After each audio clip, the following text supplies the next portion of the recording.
বিসমিল্লাহির রহমানির রহিম। প্রিয় দর্শক, আসসালামু আলাইকুম। আজকে আপনাদের আমি কিছু ঘরোয়া কৃষি খাত দেখাবো। দর্শক, আপনাদের দেখাতে যাচ্ছি যে আমার চাচার বাড়ি বানাতে গিয়েছিলাম। আপাতত বাড়ি বানাতে স্টপ আছে আর কি। সেই প্রেক্ষিতে যেহেতু আমি দায়িত্বে রয়েছি, যার কারণে আমি বাড়ির এখানে সেখানে পড়েছিল যে জায়গাটা, সেই জায়গাটাকে কাজে লাগিয়ে আমি মূলত ঘরোয়া খামারি বা শস্য উৎপাদন করার চেষ্টা করতেছি।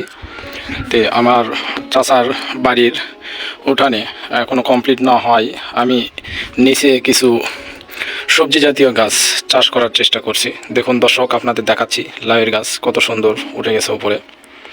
আমি নিচে কিছু আলুর জমি থেকে মাটি নিয়ে প্রথমে লাউয়ের গাছ, লাউ অর্থাৎ মিষ্টি লাউ যেটাকে আমরা বলি, এছাড়াও আরও দেখাচ্ছি, আপনারা দেখুন।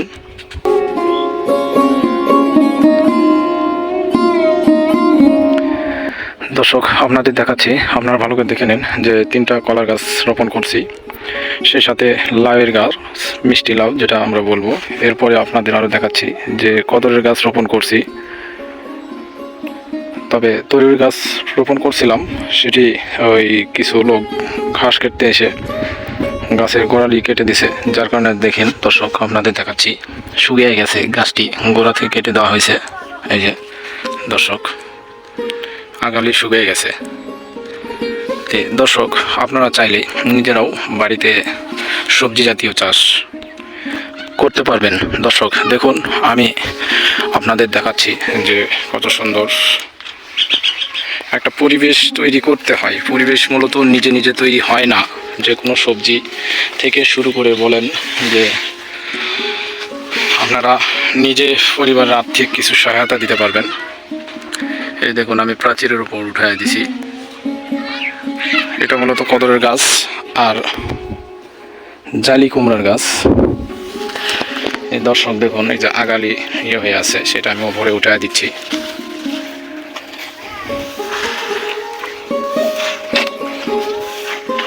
এখান থেকে আরও ভালো দেখতে পারবেন। চাইলে আপনারা নিজেরাই বাড়িতে এরকম ব্যবস্থা করতে পারেন। এর ফাঁকে আমি দর্শক দেখাই, এর ফাঁকে আমি মূলত পেঁপের গাছ রোপণ করেছি। দেখুন, কেবল ছোট্ট একটি চারা, পেঁপের চারা হয়ে গেছে।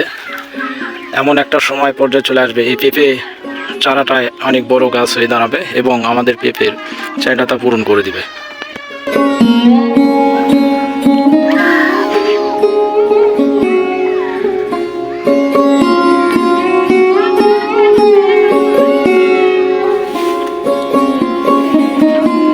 সেই সাথে দর্শক, আপনাদের আরও একটা জিনিস দেখায়, আশ্চর্য। দেখুন দর্শক, আপনারা স্পষ্ট দেখতে পাচ্ছেন কি না জানি না, আমি কিন্তু আনারসের গাছ রোপণ করেছি। এই যে দেখুন, এখানে একটা, এই যে এখানে একটা,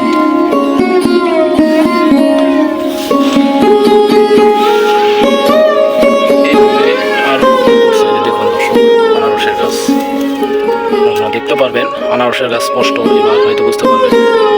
আমার ভিডিওটি একটু ভালো করে দেখানোর চেষ্টা করতেছি।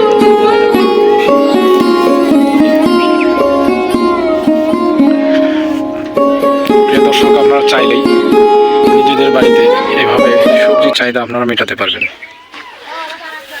এই যে দর্শক, আরও দেখাচ্ছি যে এই সাইডে আমার, এই যে এটি কদরের গাছ, মূলত আগালি এই সাইডে আসছে, আমি একটু উপরে উঠায় দিচ্ছি। দেখুন, এছাড়াও রয়েছে পুঁইশাকের গাছ। দর্শক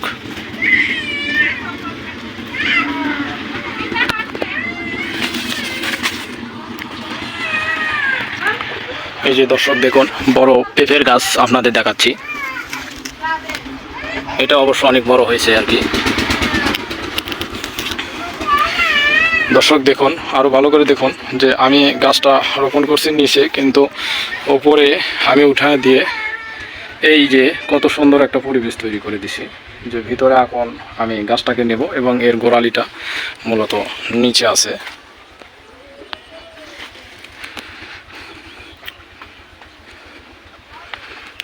দর্শক, আমার ভিডিওটি আপনাদের যদি ভালো লেগে থাকে তাহলে অবশ্যই লাইক, কমেন্ট এবং শেয়ার করে জানাবেন। এভাবে আপনারাও বাড়িতে চাইলে বিভিন্ন ধরনের সবজি চাষ করে অন্ততপক্ষে খাবারের চাহিদাটা আপনারা মেটাতে পারবেন। এখানে কোনো পুঁজির প্রয়োজন নাই, শুধু শ্রমের প্রয়োজন। যদিও আমাদের বাড়ি গ্রাম এলাকায়, চাইলে আপনারা একজনের কাছ থেকে আরেকজনের বাড়ি থেকে এই লাউয়ের বিচি বা কুমড়ার বিচি এগুলো সংগ্রহ করে নিতে পারবেন। এছাড়াও যদি প্রয়োজন হয় আমাকে নক দেবেন, আমি আপনাদের এই সকল বিচির চাহিদা মেটাতে পারবো। সম্পূর্ণ বিনামূল্যে পাবেন, কোনো টাকার প্রয়োজন হবে না।